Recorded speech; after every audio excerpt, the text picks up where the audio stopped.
Biomass fuel exposure అంటే ఏంటి అంటే చిన్నప్పటి నుంచి బీవస్ చాలా విపరీతంగా కర్రలు పోయి వాడుతూ ఉంటాం. కర్రలు పోయి పిడికలు పోయి ఇట్లాంటివన్నీ చాలామంది చెప్తూ ఉంటారు విలేజెస్లో కానీ ఎక్కడైనా కూడా. అంటే మాది విలేజేనండి, నేను పుట్టి పెరిగింది కూడా. సో మా అమ్మమ్మ గారు నర్సీపట్నం. సో మా అమ్మమ్మ గారు ఇంట్లో కూడా ఏం చెప్తారు అంటే ఎప్పుడైతే ఇవన్నీ కాలుస్తాము ఏదైతే ఫ్యూమ్ వస్తుందో చాలా మంచిది హెల్త్కి, ఎంత పిలిస్తే అంత మంచిదని చెప్పేవాళ్ళు ఊర్లో. సో మనం కూడా అలానే పిలుస్తాం, మనకు తెలియదు కాబట్టి. ఇవన్నీ ఏంటంటే ఎయిర్వేని మోడిఫై చేసి చేసి చేసి ఎన్నో సంవత్సరాలుగా వాడి వాడి ఎయిర్వే రీమోడలింగ్ అనేది అయిపోతుంది. సో ఇలా అందుకే వాడికి చిన్న ట్రిగర్ అటాక్ అయినా కూడా ఫాస్ట్గా అటాక్స్ అనేవి జనరల్గా వస్తూ ఉంటాయి. అండ్ నెక్స్ట్ ట్రీట్మెంట్, ఈ ట్రిగ్గర్స్ అనేవి మనం ఐడెంటిఫై చేసుకుంటే, నేను ఇప్పుడు చాలా చెప్పాను మీకు, ఇవన్నీ ప్రివెంట్ చేయగలిగితే ఆస్తమా కానీ క్రానిక్ అబ్స్ట్రక్టివ్ పల్మనరీ డిసీజ్లో పేషెంట్స్లో కానీ ఒక డిసీజ్ అనేది సెట్ చేస్తాం, ఒక వెల్ కంట్రోల్ విత్ ట్రీట్మెంట్. సింపుల్గా ఒకటే ముక్కులో చెప్పాలంటే ఆస్మాటిక్స్లో ఎక్కువగా వాడేది మనం లాబా ప్లస్ ఐసిఎస్ అంటామండి. అంటే లాంగ్ యాక్టింగ్ బీటా-2 అగోనిస్ట్ స్టెరాయిడ్స్, ఇదైనా మెయిన్ లైన్ ఆఫ్ ట్రీట్మెంట్. అదే సిఓపిడిస్లో అనుకోండి లామా అంటారండి. ఐసిఎస్కి అంత కాదు, రిక్వైర్మెంట్ బట్టి పెట్టుకుంటాం. అంటే లాంగ్ యాక్టింగ్ బీటా-2 అగోనిస్ట్ ఒకటి, లామా ఒకటి. అంటే లాంగ్ యాక్టింగ్ మస్కార్నిక్ యాంటగోనిస్ట్ అండి. కొంచెం ట్రీట్మెంట్లో వేరియేషన్ ఉంటుంది, అది హిస్టరీ బట్టి.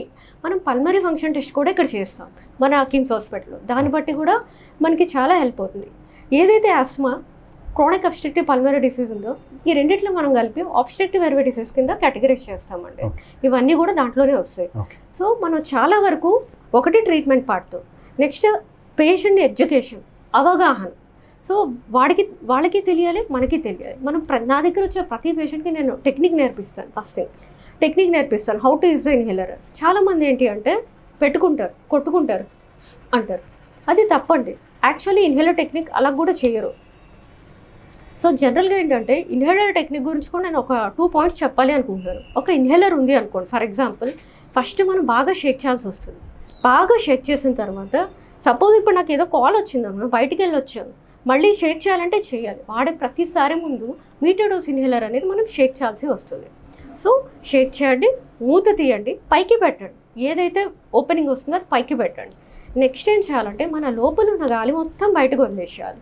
ఎందుకంటే ఈ గాలి నేను తీసుకోవాలి అంటే ఆ గాలి బయటకు వెళ్ళిపోవాల్సి వస్తుంది. సో నేనేం చేయాలి, గాలి మొత్తం బయటకు వదిలేయాలి. అప్పుడు ఇన్హేలర్ లోపల పెట్టుకోవాలి, పెట్టి కొట్టాలి, పఫ్ వస్తుంది. ఆ పఫ్ వచ్చినప్పుడు నా గాలితో పాటు కింద వరకు తీసుకుంటాం. ఊపిరితిత్తులు అనేవి మనకి ఇక్కడ వరకు ఉంటాయండి. సో కింద వరకు తీసుకుంటాను. తీసుకున్న తర్వాత